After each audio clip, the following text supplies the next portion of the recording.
Let's see what you think of this. How do you feel about it? We're here hotter than a bingo hall ashtray, man. Okay, let's break it down. Let's go through the Madrid group, right? The Madrid group, repeat for us from first opponent to last. Manchester City at home, Liverpool away, Juventus at home, Benfica away, Marseille at home.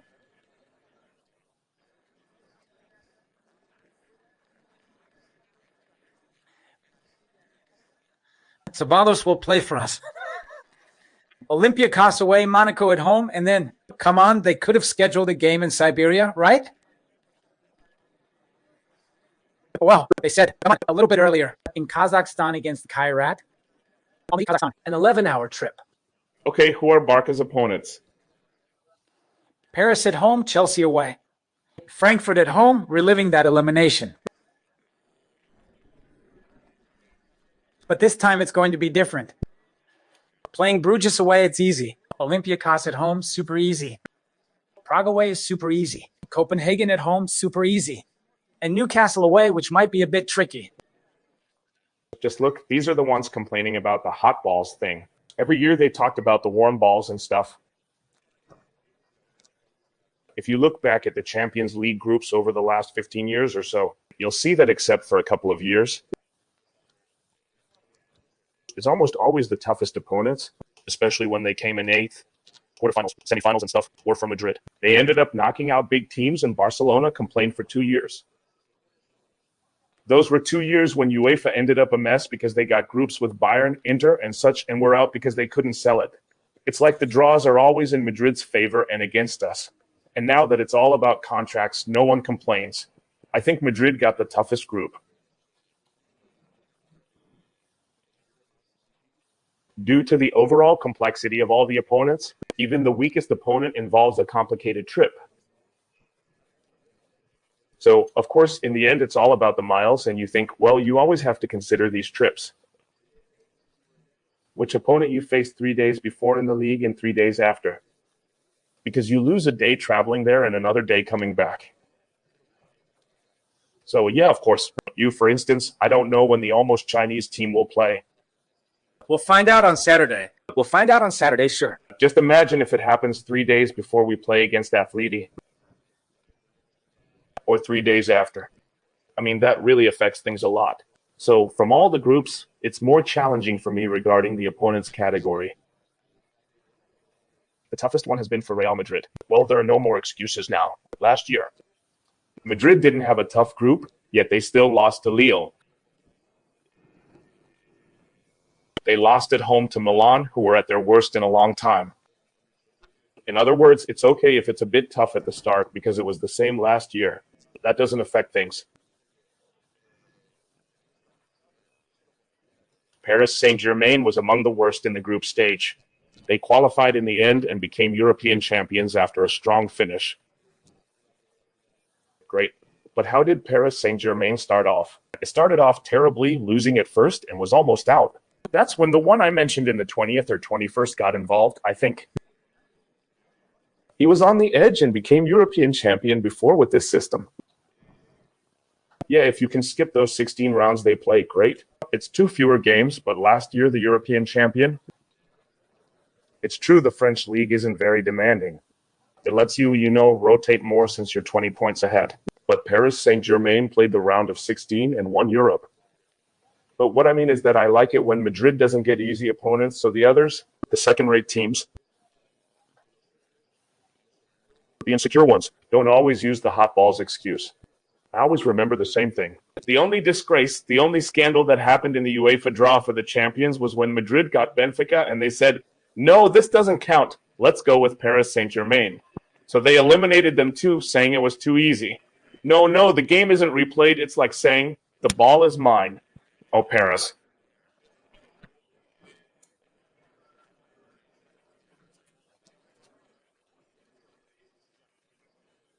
Off you go. We didn't eliminate them either, meaning even when rigging it, the plan doesn't work out.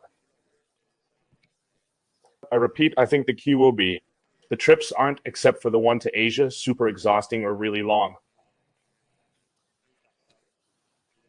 I think when it comes to tough opponents, obviously PSG and Chelsea.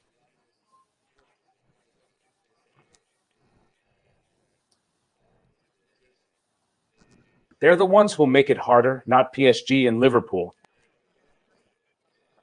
Obviously, it's above Juventus, which is a historic team, of course, from Marseille.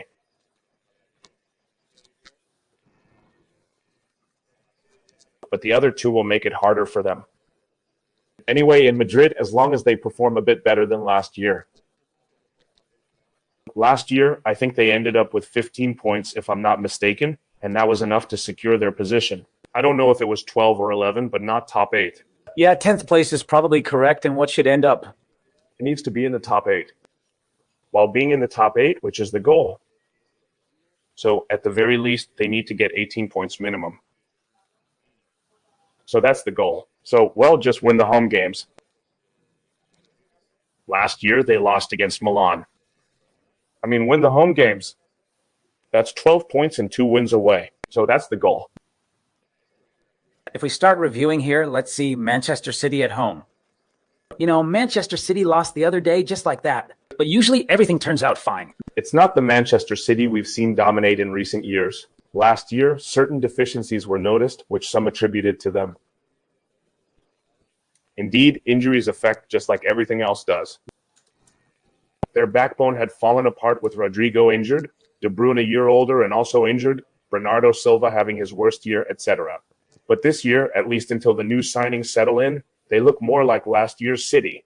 Especially in the few games I've watched, they don't press as aggressively as 2 years ago. There was a more balanced,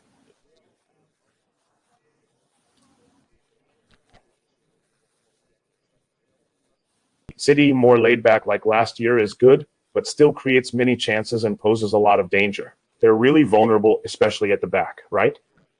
That's the area that has been somewhat strengthened. So, well, it's a game you might lose, yes, because City has quality players. Midfielders and forwards who can make a difference. If Jalen gets good passes from midfield, since they have players who can break through, we don't know how to reach Rodri, because Raider is an exceptional player. Yeah, they might have an off day, but realistically, if Madrid is at home and plays well, they should win. The game has to be won because the key is the home players. But from here on out, you might end up in 8th place. And finish outside, or like PSG, in the 22-23 season as champions. I don't like Miguel's bowl system. I said it last year. I'm not thrilled about it either, but I don't dislike you in the group. But I've got something to say. Having a Champions League in the fall and in January, facing City, Liverpool, Juve, Marseille, and Benfica, and so on.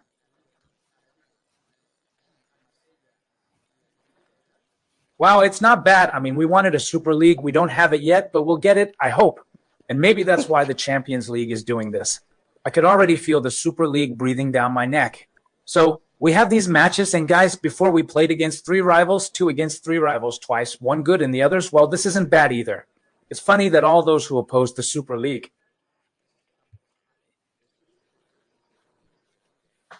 I had my doubts and reservations about it moving forward because I'm pretty traditional and I like what works and what we've always enjoyed. No. But everyone who opposed the Super League now praises the new champion system. So yeah, it's quite similar to what Florentino wanted, with some improvements and all. But it's quite similar, and in fact, the new distribution approved by UEFA. So the prize distribution has only increased in the last 2 years because of the threat of the Super League. Twice as much. I mean, from 1.2 billion to 2.5 billion. I mean, well, it was possible, right? I mean, Florentino was right. They could increase that distribution and all. So the clubs should thank Florentino because thanks to the threat of creating a Super League, the clubs are now going to get more money from UEFA. Because as Florentino said, the rights are very poorly managed. Well, it's been shown that more can be gained from here, but I don't like it because playing to see if a league is played like the Basketball EuroLeague Super League doesn't really convince me. All right, everyone plays against everyone, so that's fine, home and away games and all, but I'm not going to pick just 8 teams for you to face, and I'll try to make the algorithm fair. That just doesn't convince me at all. I prefer the traditional random system where whoever you get, and some years you'll be luckier. Another year with less luck starting from the round of 16. It's really tough not to face a big shot, so you also have to beat the best. But this system isn't everyone against everyone. It's more about who you end up facing. Either a round-robin league or the old system. I'm still not sold on this mixed system. I think it needs improvement. Well, if we win at home, let's consider the worst-case scenario. No, well, it's not the worst, but it's quite likely. You don't tie with City at home. Against Liverpool away, second year in a row last year. But oh well, You can draw, but either you draw against the team at home or you beat Juve, Marseille, and Monaco at home. You've got 9 points plus 1, making it 10, and then if you tie with Olympiacos and draw another, you're all set. Well, if we have to lose, I'm always up for it. So logically, we'd all say that the Liverpool one isn't because of the opponent's quality, their status, or how they're doing. Although it's true Liverpool started the first 2 games well. Also very vulnerable at the back, winning both games. 16 years scoring the winning goals, of course. And coming back in both games, one where they were down 2-0 and tied it. Newcastle, down to 10 men, went 0-2 up at Liverpool, but Liverpool came back. And in the last 10 minutes, with Newcastle down to 10, they deserved to win. And it happened in the 100th minute against Liverpool. So it's a team, I saw them last year, that really dominated the Premier League.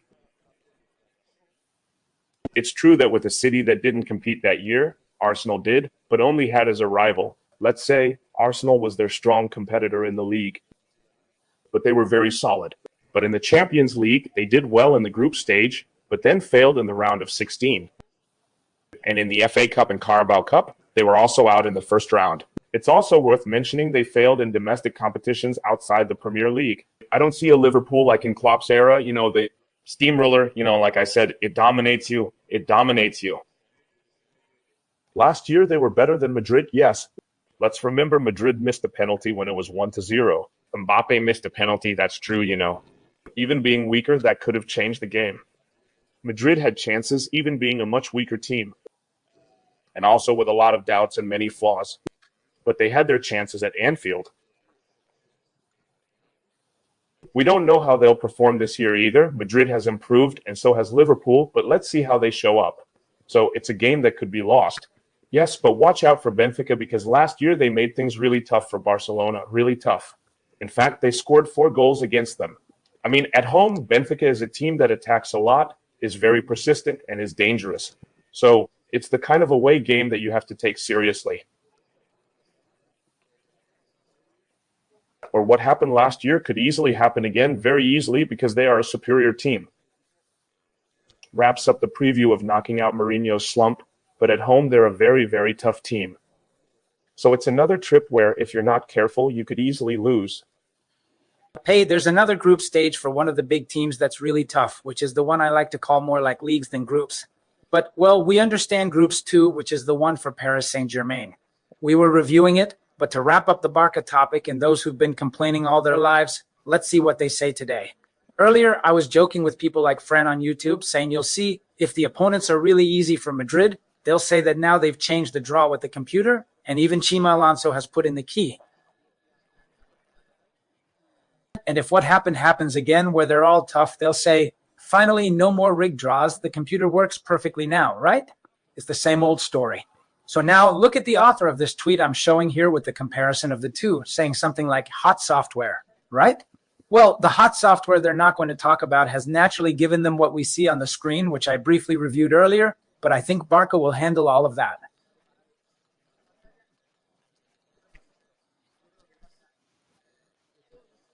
They're going to win every single match against Frankfurt, Bruges, Olympiacos, Slavia, Copenhagen, and Newcastle. They'll win everything except maybe there might be a draw. And as for Chelsea and PSG, we'll see. But at least it ends in a tie in the worst-case scenario. And we should mention that those at the top this time have an advantage. They're guaranteed to play the return matches at home. Up to the semis, I'm not sure if the semis are included. So that's the end. Last year, the person came in second. They only lost the first match against Monaco. So they started the Champions League with a loss, right, in Monaco. Then I think there was a draw, but they won the rest of the games.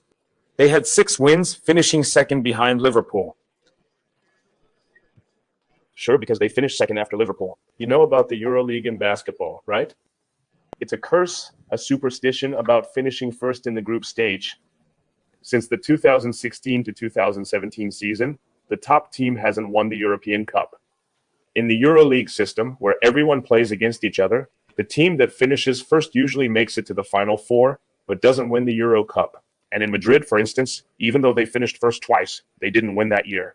Instead, Olympiacos and Panathinaikos were favored, among other teams. Last year, the same thing happened with Liverpool finishing first but getting knocked out early.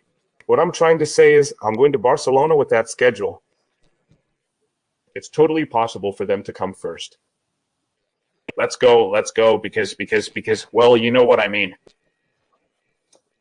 Newcastle away, yes, and Newcastle at home. But I want to see how Newcastle does without Isaac.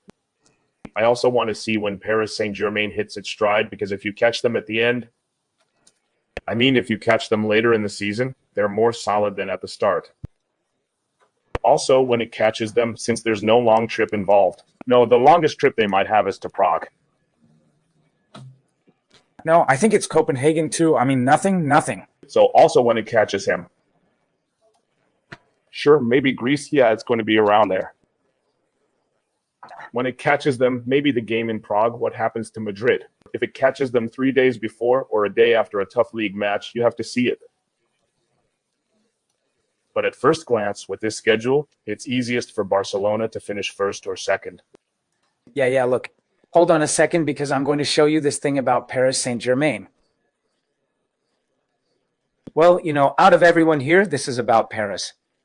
No, yeah, out of everyone in Pop 1, the only one who has to travel all the way to the middle of nowhere in Kazakhstan. Someone mentioned earlier in a comment, I think it was Victor, saying, you say, well, who says the match against Kairat will be played at home in Kazakhstan?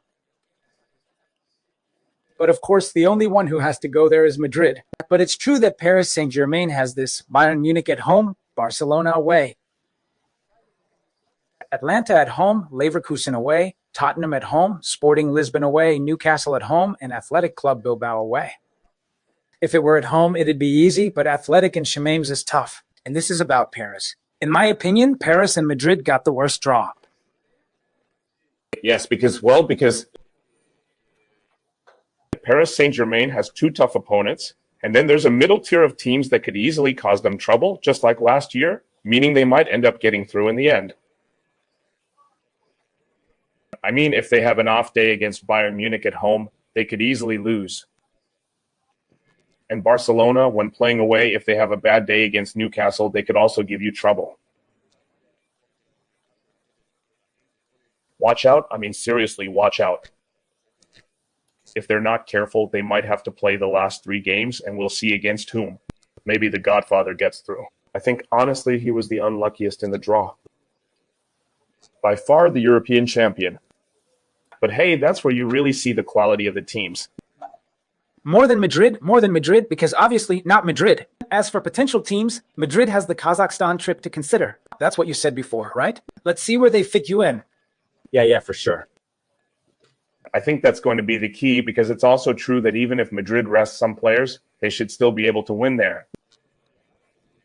We also need to check the condition of the field there. We don't know the weather conditions either, which always makes things harder. I'm not going to be like Xavi worrying about the grass and the sun.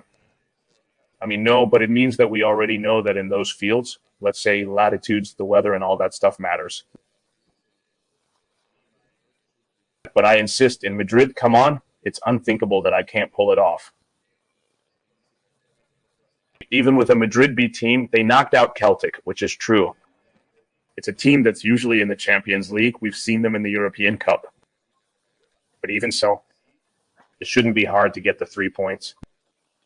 Hey, so about Atleti, and to wrap this up, Liverpool away, just like Madrid's game. Inter at home, Arsenal away, these 3 are tough.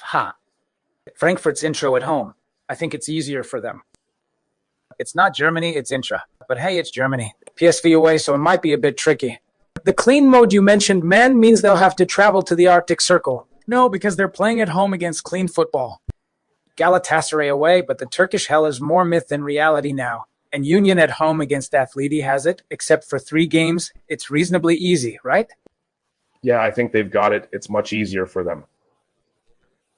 Because everyone knows where athletics starts from. It's not like everything will be known on Saturday, all day Saturday, obviously.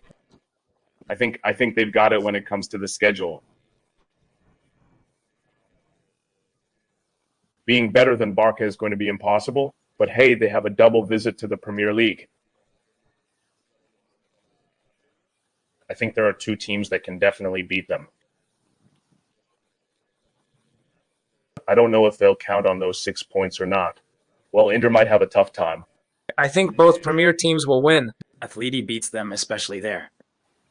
Do you think? I think so, yeah. They'll beat Atleti, I said so.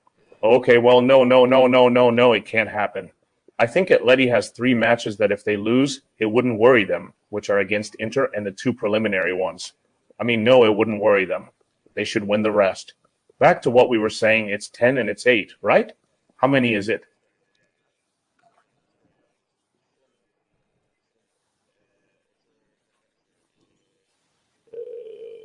There are 8 games, not 4 games. It's 24 points. Well, I see it's perfectly doable to get 15 there. He gave them feasible chances to snag a win somewhere, which would improve their ranking significantly. That he surprises and is capable. Last year, they beat Paris Saint-Germain at their place, for example, with a lot of luck. Korea's goal at the end was lucky with the blunder, but they won. It's unpredictable, but let me tell you something, Atletico is always ready with an excuse no matter what happens. And surely, if they lose in this Champions, they'll blame Julian Alvarez penalty. I'm sure all of this started because we lost focus last year due to Julian Alvarez penalty. And after another 200 million, I'm really asking a lot of myself, especially with them. Official Athleti commentators, those who talk about the games and are Athleti fans, because they start by making excuses, saying, no, they haven't spent 200 million. Since they've sold so much, they haven't spent 200 million.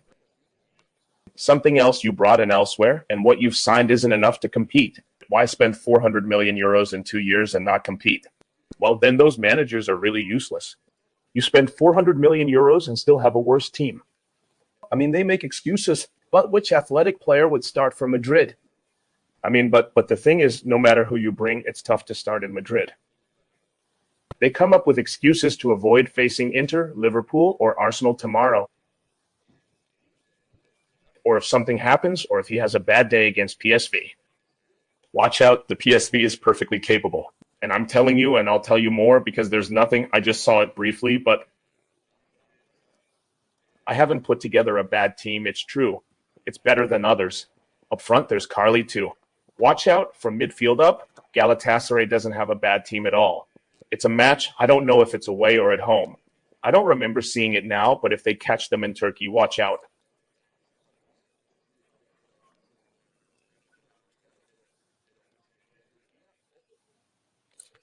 So, well, I think in summary, the worst draw was for Paris Saint-Germain, closely followed by Madrid in terms of the toughness of the opponents, and the most favored was Barcelona once again, totally. All right, friend, thanks, man, and sorry, dude, I didn't know. No, thanks to you, really, because the technology is hot.